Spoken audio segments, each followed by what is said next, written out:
Hola estudiante, soy Brian Pérez de Enseñanza y Herramientas Digitales. En el video anterior diferenciamos los gobiernos de derecho de los gobiernos de hecho. Analizamos sus características y llegamos a la conclusión de que los gobiernos de facto son la negación de la democracia.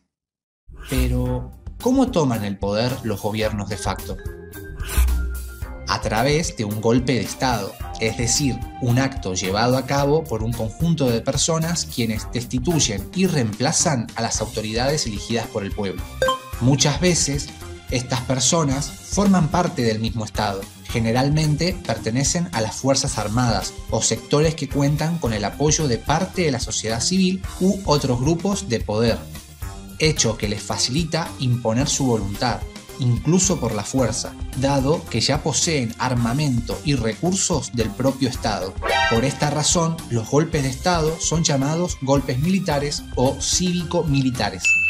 Pero no siempre suceden de manera violenta. A veces, para tomar el poder, los golpistas desgastan los gobiernos a partir de exagerar o exaltar circunstancias conflictivas del contexto económico o social, agravando la percepción de la crisis en la comunidad, o bien empleando algunas artimañas para desestabilizar el mercado, medidas por las cuales se aseguran de que aumente el descontento popular, deslegitimando a las autoridades electas y a las instituciones del Estado. Incluso pueden forzar una intervención extranjera.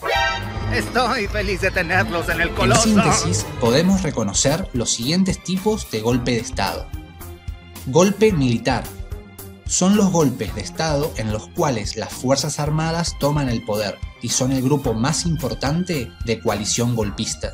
En estos casos, la Constitución queda suspendida y se prohíbe la actividad política en cualquier ámbito.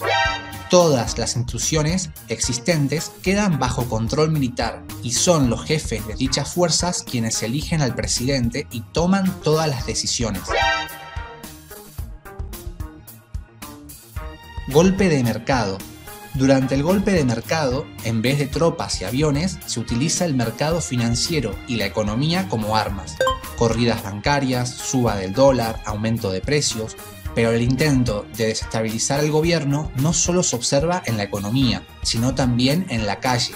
Incluye saqueos y movilizaciones de sectores marginados bajo la dirección de grupos políticos que buscan crear una sensación de descontrol y pérdida de orden. La combinación de ambos, descontrol económico y desorden social, produce la pérdida de legitimidad del gobierno, pues los ciudadanos ya no confían en que puede resolver la crisis económica y garantizar el orden social. Esto es por la seguridad de tu familia y constituyentes.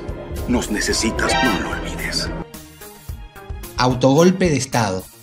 Significa que un presidente que había sido elegido por la vía democrática realiza un golpe para quedarse en el poder, suprimiendo el Congreso y el Poder Judicial y suspendiendo las garantías constitucionales de la población. Un gobernante podría recurrir a un autogolpe porque sabe que puede perder en las próximas elecciones o porque tiene prohibida por ley una nueva reelección. Una vez instalados en el poder, los golpistas crean dictaduras, tema que veremos a fondo en el próximo video.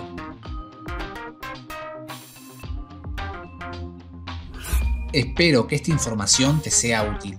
Aprovecho para agradecer a Celeste Bertoya, Clement Enoch Sanabria Cerrón, Grace Paola González Navarro, Martín Alchao, Gustavo y a toda la comunidad por sus comentarios tan alentadores. Si querés apoyarnos para poder seguir creando contenidos como este, suscríbete al canal, dale un me gusta al video, coméntalo y compártelo para que llegue a más gente. ¡Hasta la próxima!